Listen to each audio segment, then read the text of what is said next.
काल महाराष्ट्राच्या पोलीस महासंचालकाने एक विशेष बैठक घेतली। त्यात 28 जे गुन्हे दाखल झाले आहेत त्याचे तपास अधिकारी उपस्थित होते। त्याच पार्श्वभूमीवर आज मी जिल्हाधिकारी, येथील अधिकारी तसंच पोलीस आयुक्त यांच्यासोबत विस्तृत चर्चा।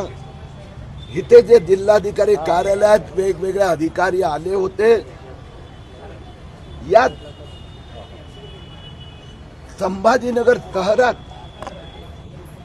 200हून अधिक असे अर्ज आहे की ज्यात आधार कार्डात एक जन्मतारीख आहे आणि इथला एसडीएम उपविभागीय अधिकारी त्यांनी त्यांना जे जन्म प्रमाणपत्र देण्याचा आदेश दिलाय ती वेगळीच जन्मतारीख आहे।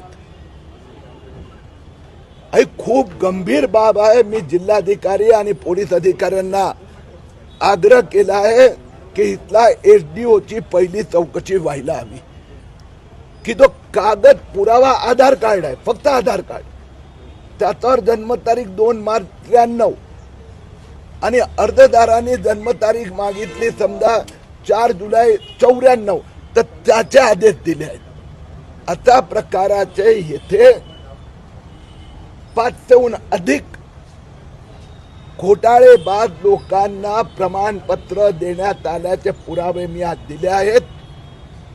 या सगळ्यांचे ताबडतोब चौकशी करून कारवाई करून त्यासाठी वेगळी चार्जशीट दाखल करण्यात येईल असे मला आश्वासन देण्यात आले आहे।